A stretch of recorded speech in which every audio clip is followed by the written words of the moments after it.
Hello everyone, আজ বলবো গর্ভাবস্থায় আখরোট এবং পেস্তা বাদাম খেলে গর্ভের সন্তানের কি হতে পারে, খাওয়ার সঠিক নিয়ম কি এবং সতর্কতা সম্পূর্ণটা জানতে পারবেন। তবে অনুরোধ করব ভিডিওটা সম্পূর্ণ দেখার জন্য। তো চলুন এবার জেনে নেওয়া যাক।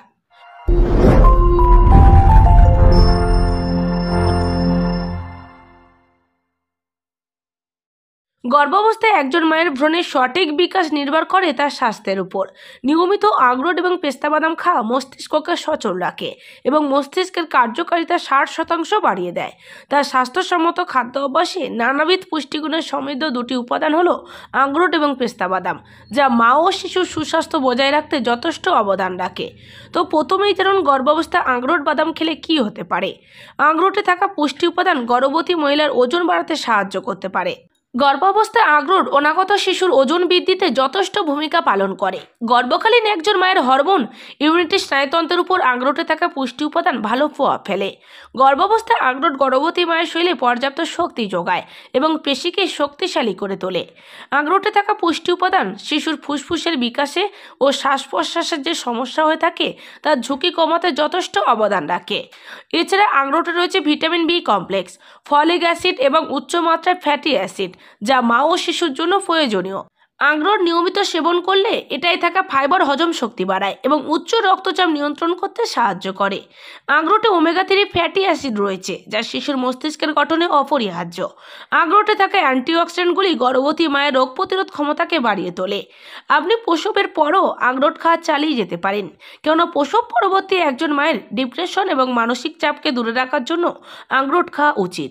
এবার যেমন গর্ভাবস্থায় আখরোট বাদাম খাওয়ার নিয়ম কি। সাধারণত যে কোনোভাবেই আখরোট বাদাম খাওয়া যায়। কালো এবং বাদামি দুই প্রকার আখরোটই স্বাস্থ্যের জন্য ভালো। একজন পূর্ণবয়স্ক মানুষের দৈনিক 5টি আখরোট খাওয়াই যথেষ্ট। সঠিক পুষ্টিগুণ পেতে আখরোট পানিতে ভিজিয়ে খেলে স্বাস্থ্যের পক্ষে ভালো। এই জন্য আখরোট রাতে ভিজিয়ে রেখে পরের দিন সকালে খালি পেটে খেতে হবে। এতে অনেক রোগ নিরাময় হয়ে থাকে। এছাড়া যদি আপনি 1 গ্লাস দুধের সাথে আখরোট খেতে পারেন তবে অনেক বেশি উপকৃত হবেন। আখরোট দুধ এবং মধুর সাথে একত্রে মিশিয়ে খেতে পারেন, এতেও পুষ্টিগুণ পাওয়া যায়। এটি আপনাকে অনিদ্রা, মাথা ধরা, মানসিক চাপ কমাতে সাহায্য করবে। এছাড়া আখরোটের সাথে মুখরোচক জলখাবার বানাতে অনেকে আখরোট হালকা ভেজে সন্ধ্যায় নাস্তা হিসেবে খেয়ে থাকেন। তাছাড়া আখরোট বিভিন্ন খাবারের সাথে, যেমন বেক করা খাবার, মাছ, মাংস, সবজি এবং স্যালাডের সাথে মিশিয়ে একসাথে খাওয়া যেতে পারে। শিশুর বিকাশে আখরোট খাওয়ার উপকারিতার বিকল্প নেই। আখরোট যেমন গর্ভাবস্থায় একজন মায়ের সুস্বাস্থ্য বজায় রাখতে সাহায্য করবে, পাশাপাশি আপনার সন্তানের বিকাশে অত্যন্ত গুরুত্বপূর্ণ ভূমিকা পালন করবে। আখরোটের মধ্যে রয়েছে ক্যালসিয়াম, কপার, আয়রন এবং ফলেট, যা ভ্রূণের বৃদ্ধি এবং বিকাশে সাহায্য করে। আখরোটে রয়েছে ওমেগা 3 ফ্যাটি অ্যাসিড ও প্রোটিন, যা আপনার অনাগত শিশুর চোখ ও মস্তিষ্ক বিকাশ করতে আখরোট যথেষ্ট ভূমিকা পালন করে। একই সাথে শিশুর মানসিক ও শারীরিক গঠনে আখরোট কার্যকরী ভূমিকা পালন করে। আখরোটে বিদ্যমান পুষ্টি উপাদান আপনার শিশুর রোগ প্রতিরোধ ক্ষমতাকে বহুগুণে বাড়িয়ে দেবে। শিশুর হাড় বিকাশে অত্যন্ত প্রয়োজনীয় একটি উপাদান ম্যাঙ্গানিজ। আখরোটে রয়েছে প্রচুর পরিমাণে ম্যাঙ্গানিজ, যা আপনার শিশুর হাড় বিকাশে কার্যকরী ভূমিকা রাখবে। একজন গর্ভবতী মায়ের আখরোট খাওয়ার উপযুক্ত সময় হলো গর্ভকালীন 3 মাস পর শুরু করা, যা শিশুর মানসিক বিকাশ ঘটাতে অত্যন্ত সহায়ক। তবে শরীরের পুষ্টি উপাদানের সামঞ্জস্য বজায় রাখার জন্য প্রয়োজনের তুলনায় যে কোনো খাবারই অতিরিক্ত খাওয়া উচিত নয়। তাই আখরোটও পরিমাণ মতো খাওয়া উচিত। অনিয়মিত আখরোট গ্রহণ করলে কিছু সমস্যা দেখা দিতে পারে, যেমন অ্যালার্জির সমস্যা হতে পারে, লিভারের সমস্যা দেখা দিতে পারে। গর্ভকালীন অত্যাধিক আখরোট খেলে ডায়রিয়া দেখা দিতে পারে। বাদামে অ্যালার্জি আছে তাদের আখরোটেও অ্যালার্জির সমস্যা হতে পারে, তাই সতর্ক থাকা উচিত। প্রয়োজনের তুলনায় বেশি আখরোট খেলে মা ও তার পাশাপাশি সন্তানের জটিলতা বাড়ায়, তাই গর্ভাবস্থায় দৈনিক 30 গ্রামের বেশি আখরোট খাওয়া যাবে না। কালো আখরোটের মধ্যে ফাইটেন্স থাকে, যা শরীরের আয়রন শুষে নেয় এবং পরবর্তীতে আয়রনের ঘাটতি হতে পারে। প্রসবকালীন রক্তক্ষরণের মাত্রা বেড়ে যাওয়ার সম্ভাবনা থাকে। তবে স্বাস্থ্যকর গর্ভাবস্থা বজায় রাখতে প্রতিদিন 2 থেকে 3টি আখরোট খাওয়াই যথেষ্ট। এবার যেমন গর্ভাবস্থায় পেস্তা বাদাম খেলে কি হতে পারে। শক্তি সমৃদ্ধ উৎস হওয়া সত্ত্বেও কম ক্যালোরি সমন্বয় এবং অন্যান্য উপাদানে পরিপূর্ণ। 30 গ্রাম পেস্তা বাদামে রয়েছে প্রায় 6 গ্রামের মতো প্রোটিন, 2.8 গ্রামের মতো ফাইবার এবং 12.7 গ্রাম পর্যন্ত ফ্যাট রয়েছে। আর প্রতি 100 গ্রাম বাদামে উপস্থিত ক্যালোরির পরিমাণ প্রায় 500 গ্রাম।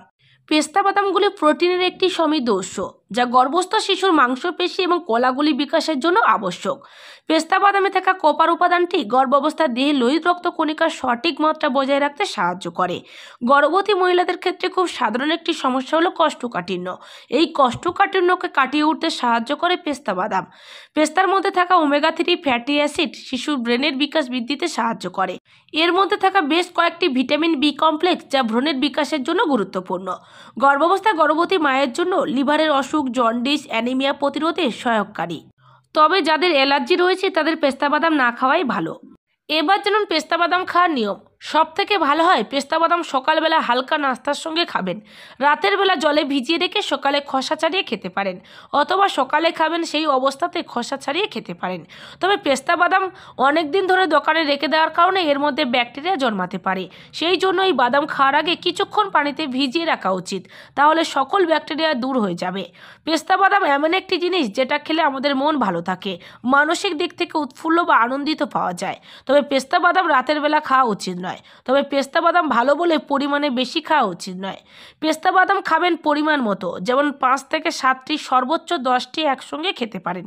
অনেকে খাবারের স্বাদ বৃদ্ধির ক্ষেত্রে পেস্তা বাদাম নানান ধরনের রেসিপিতে ব্যবহার করে থাকেন, যেমন পায়েস, হালুয়া, ক্ষীর, বিভিন্ন ধরনের সবজির সাথে। আবার অনেকেই পেস্তা বাদামের জুস বানিয়েও খায়।